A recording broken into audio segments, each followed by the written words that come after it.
السلام علیکم ناظرین، میں محمد اسلم حسین سیاست کی خبروں میں آپ سب کا استقبال کرتا ہوں۔ ہندوستان میں پہاڑوں پر برف باری کے درمیان میدانی علاقوں میں سردی کی لہر برقرار ہے۔ قومی دارالحکومت دہلی سردی سے کانپ رہی ہے۔ پنجاب اور ہریانہ میں بھی سردی کی وجہ سے کپکپی طاری ہو گئی ہے۔ اس کے ساتھ ہی اتر پردیش میں کپکپاہٹ بڑھ گئی ہے۔ راجستھان میں کشمیر کی طرح اوس کی بوندیں برف بن رہی ہیں۔ مدھیہ پردیش میں بھی لوگ سردی سے کانپ رہے ہیں۔ کشمیر سے لے کر راجستھان تک شمالی ہندوستان کی ریاستوں کے کئی شہروں میں درجہ حرارت مائنس میں پہنچ گیا ہے۔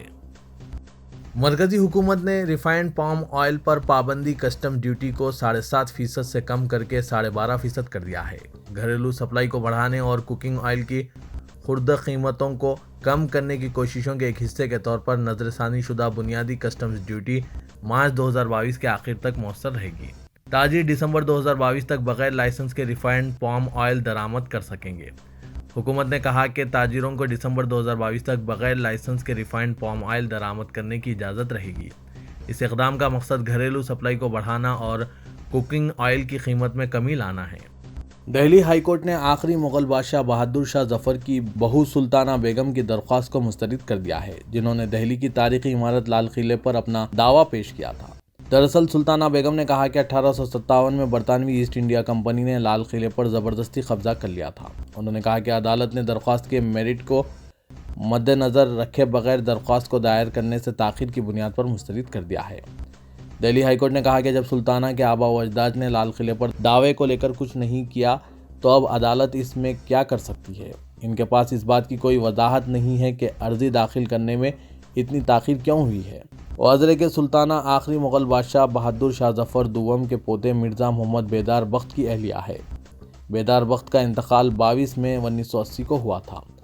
سلطانہ بیگم کی درخواست ہائی کورٹ کی جسٹس ریکھا پلی کے سنگل بینچ کے سامنے درج تھی۔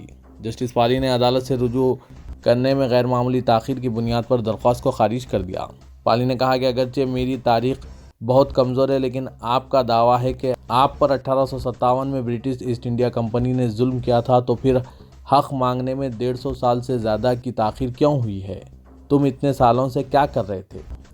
ووٹر آئی ڈی کارڈ کو آدھار سے جوڑنے کا بل لوک سبھا میں پیر کے دن متعارف اور منظور کر لیا گیا۔ کئی ارکان پارلیمنٹ اس کی مخالفت کرتے رہ گئے۔ ان کا کہنا تھا کہ یہ شہریوں کے حقوق کی خلاف ورزی اور جمہوریت پر حملہ ہے۔ بل پیر کے دن لوک سبھا میں پیش ہوا۔ اپوزیشن نے اس کے خلاف احتجاج کیا۔ وزیر قانون کرن ریجیجو نے کہا کہ ووٹر آئی ڈی کارڈ کو آدھار سے لنک کرنا رضاکارانہ ہے اور لازمی نہیں۔ انہوں نے اسے بڑی انتخابی اصلاح قرار دیا۔ کانگریس قائد ادھیر رنجن چودھری نے کہا کہ بل کو قائمہ کمیٹی میں بھیجنا چاہیے۔ ریجیجو نے جواب دیا کہ پارلیمانی قائمہ کمیٹی برائے پرسنل عوامی شکایات اور قانون و انصاف کہہ چکی ہے کہ آدھار کو فہرست رائے دہندگان سے جوڑنا صفائی کا کام کرے گا۔ بل پر مختصر بحث ہوئی۔ بی جے پی رکن پارلیمنٹ نشی کانت دوبے نے الزام عائد کیا کہ کانگریس اس لیے بل کی مخالفت کر رہی ہے کہ وہ بنگلہ دیشیوں کو رائے دہی کا حق دینا چاہتی ہے۔ جموں کشمیر میں ایک مسودہ تجویز پر زبردست سیاسی تنازع پیدا ہو گیا ہے، جس میں کہا گیا ہے کہ جموں کے لیے 6 نئی مقننہ نشستیں قائم کی جائیں اور کشمیر کے لیے صرف 1 نشست رکھی جائے۔ اس اقدام کو مقامی جماعتوں نے امتیازی قرار دیا ہے اور کہا ہے کہ یہ اقتدار کا توازن جموں کے حق میں موڑنے کی سازش ہے۔ حد بندی کمیشن کا مسودہ جموں کشمیر سے تعلق رکھنے والے 5 ارکانی پارلیمنٹ میں تقسیم کیا گیا۔ نئی دہلی میں مرکزی حکومت کے حد بندی کمیشن کی میٹنگ ہوئی۔ کشمیر کی تمام سیاسی جماعتوں نے اس مسودے کو مسترد کر دیا اور کہا کہ یہ جانبدارانہ اور ناقابل قبول ہے۔ General secretary all India Muslim personal law board Maulana Khalid Saif Ullah رحمانی نے اپنے ایک پریس نوٹ میں کہا کہ نکاح انسانی زندگی کی ایک اہم ضرورت ہے، لیکن نکاح کس عمر میں ہو اس کے لیے کسی متعین عمر کو پیمانہ نہیں بنایا جا سکتا۔ اس کا تعلق صحت و تندرستی سے بھی ہے اور سماج میں اخلاقی اقدار کے تحفظ اور سوسائٹی کو اخلاقی بگاڑ سے بچانے سے بھی ہے۔ اسی لیے نہ صرف اسلام بلکہ دیگر مذہب میں بھی نکاح کی کوئی عمر متعین نہیں کی گئی ہے۔ اگر کوئی لڑکا یا لڑکی 21 سال سے پہلے نکاح کی ضرورت محسوس کرتا ہے اور نکاح کے بعد عائد ہونے والے واجبات کو ادا کرنے کی صلاحیت بھی رکھتا ہے تو اس کو نکاح سے روک دینا ظلم اور ایک بالغ شخص کی شخصی آزادی میں مداخلت ہے۔ سماج میں اس کی وجہ سے جرائم کو بڑھاوا مل سکتا ہے۔ مرکزی حکومت نے کہا کہ وہ ملک میں نئے کووڈ ویریئنٹ اومیکرون کے انفیکشن کی صورتحال پر گہری نظر رکھے ہوئے ہیں اور اس سے نمٹنے کے لیے تمام تیاریاں کی جا رہی ہے۔ مرکزی وزیر صحت و خاندانی و فلاح و بہبود منسکھ منڈویا نے راجیہ سبھا میں ملک میں اومیکرون کے معاملوں میں اضافے سے پیدا صورتحال پر بحث کا جواب دیتے ہوئے کہا کہ ملک میں اومیکرون کے 161 معاملے درج ہوئے ہیں۔ یہ معاملے مہاراشٹر، دہلی، اتر پردیش، راجستھان اور مدھیہ پردیش جیسی ریاستوں میں پائے گئے ہیں اور مرکزی اور ریاستی حکومتیں صورتحال پر گہری نظر رکھے ہوئے ہیں۔ وزیر اعظم نریندر مودی نے ہندوستانی انڈسٹری کو یقین دلایا کہ حکومت بوجھ کم کرنے کی کوشش کرے گی اور سرکردہ کمپنیوں کو پیداوار سے مربوط ترغیبی اسکیم سے بھرپور استفادہ کرنا چاہیے۔ کارپوریٹ لیڈرز کے ساتھ بجٹ سے قبل کی مشاورت کے دوران انہوں نے کہا کہ حکومت معاشی ترقی پر زور دینے کے لیے کیے گئے اقدامات کی پابند ہے۔ تاج محل کے شہر آگرہ کی اعظم خان روڈ کا نام بدل کر اشوک سنگل مارگ کر دیا گیا ہے۔ وشو ہندو پریشد کے اس آن جہانی لیڈر نے رام جنم بھومی تحریک میں اہم رول ادا کیا تھا۔ ستمبر میں میونسپل بورڈ میٹنگ میں اس سلسلے میں تجویز پیش ہوئی تھی۔ چند ماہ قبل آگرہ کی مغل روڈ کا نام بدل کر مہاراجہ اگریسن روڈ کر دیا گیا۔ آگرہ کے میئر نوین جین کے بموجب اشوک سنگل کی پیدائش 1926 میں اعظم خان روڈ پر واقع مکان میں ہوئی تھی۔ میئر نے کہا کہ ان مقامات کے نام بدلنے کا عمل جاری رہے گا جن سے غلامی کے دور کی عکاسی ہوتی ہے۔ وشو ہندو پریشد نے غیر قانونی تبدیلی مذہب کے خلاف دھرم رچا یعنی تحفظ مذہب نام سے ملک گیر مہم کا آغاز کیا ہے۔ وی ایچ پی کے جوائنٹ سیکرٹری و ترجمان وجے شنکر تیواری نے میڈیا نمائندوں کو بتایا کہ 11 دنوں تک چلنے والی اس مہم کے ذریعے تبدیلی مذہب کے لیے جاری کوششوں کا پردہ فاش کیا جائے گا۔ تیواری نے کہا کہ ملکی سطح پر بڑے پیمانے پر جاری غیر قانونی تبدیلی مذہب کو دیکھتے ہوئے مرکزی و ریاستی حکومتوں کو اسے روکنے کے لیے سخت قوانین بنانے ہوں گے جس سے ہندو مخالف کوششوں پر لگام لگ سکے۔ ریاستی حکومتیں اگر چاہیں تو وہ اپنے اسکولی طلباء کو بھگوت گیتا کی تعلیم دے سکتی ہے۔ مرکزی حکومت نے لوک سبھا میں آج یہ بات بتائی۔ مرکزی وزیر مملکتی وزیر تعلیم انا پورنا دیوی نے ایک رکن پارلیمان کے سوال کا جواب دیتے ہوئے لوک سبھا میں کہا کہ ریاستی حکومتیں اپنے ہاں اسکولوں میں طلباء کو بھگوت گیتا کی تعلیم دے سکتی ہے۔ انہوں نے یہ بھی بتایا کہ اسکولوں میں بھوجپوری زبان کی تعلیم دینے کے لیے بھی انہیں قوانین میں ترمیم کی اجازت ہے۔ انہوں نے بتایا کہ نئی تعلیمی پالیسی کے تحت بچوں کی علاقائی تعلیم کو لازمی قرار دیا گیا ہے۔ اس کے علاوہ ریاستی حکومتیں اپنے نصاب میں بھگوت گیتا کو بھی شامل کر سکتی ہیں۔ Central board of secondary education کے تحت پہلے ہی بھگوت گیتا کی تعلیم کا آغاز کر دیا گیا ہے۔ اگر ریاستیں چاہیں تو وہ بھی نصاب میں بھگوت گیتا کو شامل کر سکتی ہے۔ بالی ووڈ اداکارہ ایشوریہ رائے بچن پیر کے دن نئی دہلی میں انفورسمنٹ ڈائریکٹوریٹ کے سامنے حاضر ہوئی۔ 2016 کے Panama papers global tax leaks case سے جڑے ایک معاملے میں پوچھ تاچھ کے لیے انہیں ای ڈی کے دفتر جانا پڑا۔ سپر اسٹار امیتابھ بچن کی بہو 48 سالہ ایشوریہ رائے سے پوچھ تاچھ کی گئی اور ان کا بیان بیرونی قانون فیما کے تحت ریکارڈ کیا گیا۔ اداکارہ نے بعض کاغذات بھی ایجنسی کو سونپے۔ سعودی عرب میں رہنے والے ہزاروں غیر مقیم ہندوستانیوں کو راحت پہنچاتے ہوئے ہندوستانی سفارت خانے نے اعلان کیا ہے کہ خلیجی ملک نے اپنی منظوری کووڈ-19 ویکسین کی فہرست میں بھارت بائیوٹیک کی کوویکسین کو شامل کیا ہے۔ سعودی عرب میں ہندوستانی سفارت خانے نے ٹویٹر پر لکھا کہ سفارت خانے کو یہ اطلاع دیتے ہوئے مسرت ہو رہی ہے کہ وہ ویکسین حاصل کرنے والے ہندوستانی شہری اب مملکت میں داخل ہو سکتے ہیں۔ ویکسین سرٹیفکیٹ وزارت صحت کی ویب سائٹ اور مقیم ویب سائٹ پر اپلوڈ کیے جا سکتے ہیں۔ 3 نومبر کو WHO نے کوویکسین کو ہنگامی استعمال کے لیے منظوری دی تھی۔ متحدہ عرب امارات نے فلموں کی سنیما میں نمائش سے متعلق قوانین کو نرم کرتے ہوئے سینسرشپ ختم کرنے کا فیصلہ کیا ہے جس کے لیے 21 سال ریٹنگ متعارف کرائی گئی ہے۔ متحدہ عرب امارات کے میڈیا ریگولیٹری اتھارٹی نے ٹویٹر پر اعلان کیا ہے کہ سنیما میں فلموں کی نمائش کے لیے عمر کے حساب سے درجہ بندی 21 سال مقرر کر دی گئی ہے، جس کے بعد سنیما گھروں میں 21 سال سے زائد عمر کے فلم بین عالمی ورژن کے مطابق فلمیں دیکھ سکیں گے۔ کورونا کا نیا اومیکرون ویریئنٹ پوری دنیا میں تیزی سے پھیل رہا ہے۔ امریکہ میں صورتحال ایسی بن گئی ہے کہ وہاں آنے والے نئے کورونا کے 73% مریض اومیکرون سے متاثر ہو رہے ہیں۔ سینٹر فار ڈیزیز کنٹرول نے یہ جانکاری دی ہے۔ CDC نے کہا کہ امریکہ میں صرف ایک ہفتے میں اومیکرون کیسز میں 6 گنا اضافہ دیکھا گیا ہے۔ CDC کا اندازہ ہے کہ یہ تعداد امریکہ کے کئی حصوں میں اس سے بھی زیادہ ہے۔ نیو یارک میں 90% نئے کیسز کے پیچھے اومیکرون ویریئنٹ ہے۔ CDC کی ڈائریکٹر ڈاکٹر روچل وینسکی کا کہنا ہے کہ یہ تعداد زیادہ ہے لیکن یہ حیران کن نہیں ہے۔ دراصل امریکہ میں اومیکرون سے پہلی موت کی بھی خبر ہے۔ خبر رساں ادارے رویٹرز نے اطلاع دی ہے کہ امریکہ میں ایک کورونا مریض کی موت ہوئی ہے جس کی وجہ اومیکرون انفیکشن سمجھا جاتا ہے، تاہم ابھی تک اس کی باضابطہ تصدیق نہیں ہوئی ہے۔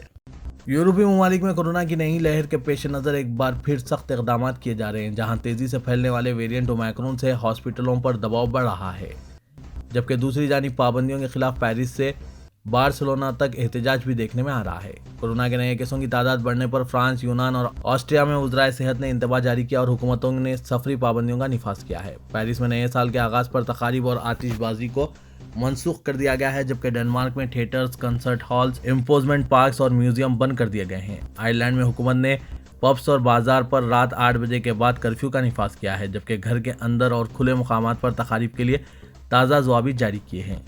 لندن کے میئر صادق خان نے صحت حکام کی جانب سے کورونا کے بڑھتے کیسوں کے اندیشے اور اس کے ہیلتھ کیئر نظام پر ممکنہ بوجھ کے حوالے سے اقدام کرتے ہوئے برطانیہ کے دارالحکومت میں مقامی کونسلز کو ایمرجنسی سروسز کے ساتھ کام کے لیے رابطے میں رہنے کی ہدایت دی ہے۔ آئرلینڈ کے وزیر اعظم مائیکل مارشل نے خطے میں وبا کے اثرات کو دیکھتے ہوئے قوم سے خطاب کیا اور کہا کہ نئی پابندیوں کی ضرورت تھی تاکہ انسانی جانوں کو وائرس کے دوبارہ پھیلتے خطرے سے بچایا جائے۔ ان کے مطابق یہ سب آسان نہیں، ہم سب کورونا اور اس سے بچنے کے لیے لگائی جانے والی پابندیوں سے اکتا چکے ہیں۔ اتار چڑھاؤ، مایوسی اور بے چینی نے ہم سب کو متاثر کیا ہے، لیکن ہم نے اس حقیقت کے ساتھ جینا ہے۔ عالمی ادارہ صحت نے کہا کہ کورونا کا نیا ویریانٹ اب تک 49 ملکوں میں پہنچ چکا ہے اور کئی علاقوں میں ویریانٹ کے کیسوں کی تعداد تیزی سے بڑھ رہی ہے۔ دوسری جانب برطانوی حکام نے اومیکرون کے پھیلاؤ کو مد نظر رکھتے ہوئے 2 ہفتوں کے لاک ڈاؤن پر غور شروع کر دیا ہے۔ ریاست تلنگانہ میں کورونا کے نئے ویریانٹ اومیکرون سے نمٹنے کے لیے محکمہ صحت نے اپنی تیاریوں کے لیے ماہرین سے تجاویز طلب کی ہے۔ ہندوستان میں اومیکرون کے کیسز منظر عام پر آ رہے ہیں اور تلنگانہ بھی متاثرہ ریاستوں کی فہرست میں شامل ہو چکا ہے۔ بتایا جا رہا ہے کہ director public health doctor Srinivas Rao نے وبا سے نمٹنے کے ماہرین سے مشاورت کرتے ہوئے تلنگانہ کی موجودہ صورتحال میں بچاؤ کے لیے حکمت عملی تیار کرنے تجاویز حاصل کی ہے۔ بتایا جا رہا ہے کہ ماہرین کے مطابق اومیکرون ویریانٹ کے پھیلاؤ کی رفتار اگرچہ ڈیلٹا ویریانٹ سے زیادہ ہے، لیکن یہ مہلک ثابت نہیں ہوگا۔ ماہرین نے فروری میں کورونا کی تیسری لہر کے امکانات سے انکار نہیں کیا ہے۔ حکومت کو مشورہ دیا کہ فروری کے لیے ابھی سے تیاری شروع کر دی جائے اور عوام کو کووڈ قواعد پر عمل آوری کا پابند بنایا جائے۔ یہ ویریانٹ ہوا کے ذریعے پھیل سکتا ہے، لہذا بچاؤ کے لیے ہر کسی کو ماسک کے استعمال کی ترغیب دی جا رہی ہے۔ ماہرین کے مطابق تلنگانہ میں اومیکرون کے سماجی پھیلاؤ کا کوئی ثبوت نہیں ہے، تاہم فروری میں کیسز میں اضافے کا اندیشہ ہے۔ کورونا وبا کے دوران آکسیجن کے لیے عوام کو درپیش مشکلات کا حل تلاش کرنے کے لیے خانگی ادارے کے تعاون سے محبوب نگر گورنمنٹ ہاسپٹل میں آکسیجن جنریشن پلانٹ قائم کیا گیا۔ وزیر ایکسائز و سیاحت سرینواس گوڑ نے افتتاح انجام دیا اور کورونا کی جاریہ وبا سے نمٹنے کے لیے حکومت کی تیاریوں سے واقف کرایا۔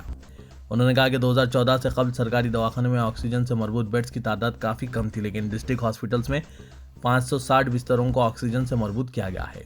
انہوں نے کہا کہ حکومت نے سرکاری دواخانوں میں غریبوں کو بہتر علاج کی سہولتوں کے لیے انفراسٹرکچر فراہم کرنے پر توجہ مرکوز کی ہے۔ تلنگانہ حکومت کی جانب سے آج یعنی 21 دسمبر کو لال بہادر اسٹیڈیم میں کرسمس تقاریب کا انعقاد عمل میں لایا جا رہا ہے۔ تقریباً 12,000 مدعوئین کے لیے ڈنر کا انتظام کیا جائے گا، جس میں چیف منسٹر چندر شیکھر راؤ مہمان خصوصی ہوں گے۔ وزیر animal husbandry T Srinivas Yadav نے عوامی نمائندوں اور عہدیداروں کے ہمراہ لال بہادر اسٹیڈیم کا دورہ کر کے انتظامات کا جائزہ لیا۔ انہوں نے کہا کہ تمام تر تیاریاں مکمل کر لی گئی ہے اور تمام محکمہ جات نے اپنی ذمہ داریوں کو بخوبی نبھایا ہے۔ چیف سیکرٹری سومیش کمار نے 1990 بیچ سے تعلق رکھنے والے 3 IPS عہدیداروں کو ڈائریکٹر جنرل پولیس رینک پر ترقی دی ہے۔ اس سلسلے میں چیف سیکرٹری نے GO 2815 جاری کیا، جس میں کہا گیا کہ Govind Singh IPS DGP CID Telangana, Anjani Kumar commissioner police Hyderabad اور روی گپتا پرنسپل سیکرٹری محکمہ داخلہ کو یہ ترقی دی گئی ہے۔ تلنگانہ میں سردی کی لہر میں اضافہ ہوتا جا رہا ہے اور کئی علاقوں میں بالخصوص شمالی اضلاع میں درجہ حرارت 10 ڈگری سے بھی کم ہو گیا ہے۔ شہر کے کئی علاقوں میں صبح میں سردی کی شدت ریکارڈ توڑنے لگی ہے۔ نوائی علاقوں میں بھی شدت دیکھی جانے لگی ہے۔ دونوں شہروں حیدرآباد اور سکندرآباد کے علاقوں بنڈا گڑا، بوئن پلی، پٹھان چڑو، راجندر نگر، شمشاباد، رام چندر پورم کے علاوہ BHEL وغیرہ میں درجہ حرارت میں نمایاں گراوٹ آئی ہے۔ محکمہ موسمیات کا کہنا ہے کہ آئندہ چند دن اور دسمبر کے آخری ہفتے میں درجہ حرارت میں مزید 5 ڈگری کی گراوٹ آ سکتی ہے اور بعض علاقوں میں درجہ حرارت 5 تا 7 ڈگری ہو سکتا ہے۔ مولانا حسام الدین ثانی جعفر پاشا امیر امارت ملت اسلامیہ نے مرکزی حکومت کی جانب سے لڑکی کی شادی کے لیے عمر کی حد 21 سال مقرر کرنے کے فیصلے کی مذمت کی ہے۔ انہوں نے مجوزہ بل سے فوری دستبرداری کا مطالبہ کیا۔ جعفر پاشا نے کہا کہ مرکز کا فیصلہ متنازع ہے اور اسے قبول نہیں کیا جا سکتا۔ انہوں نے کہا کہ موجودہ حکومت اپنی سہولت کے اعتبار سے قانون سازی کر رہی ہے، حالانکہ یہ فیصلہ عوام کے لیے فائدہ کم اور نقصان زیادہ کے مترادف ہے۔ حکومت عوام کے مقاصد نہیں بلکہ اپنے مفادات کے لیے کام کر رہی ہے۔ رکن پارلیمنٹ حیدرآباد اسد الدین اویسی نے نریندر مودی کی زیر قیادت حکومت کی جانب سے پیش کردہ انتخابی قوانین ترمیمی بل کی مخالفت کرتے ہوئے اس کے خلاف سیکرٹری جنرل لوک سبھا کو نوٹس جاری کی۔ اسد الدین اویسی نے پارلیمنٹ میں بل کی پیشکشی پر اس مسئلے پر ایوان میں بل کی تائید میں ووٹوں کی تقسیم کا مطالبہ کیا، جن کی کرسی صدارت کی جانب سے اجازت نہیں دی گئی۔ اس مسئلے پر اویسی نے بحث میں حصہ لیتے ہوئے تفصیلات پیش کی۔ صدر مجلس نے کہا کہ مرکزی حکومت نے انتخابی قوانین میں ترمیمی بل کے ذریعے ووٹر ID کو آدھار سے مربوط کرنے کا فیصلہ کیا ہے، جس سے شہریوں کی رازداری کو خطرہ ہو گیا ہے۔ اسد الدین اویسی نے اپنی نوٹس میں کہا کہ وہ انتخابی قوانین ترمیمی بل 2021 کو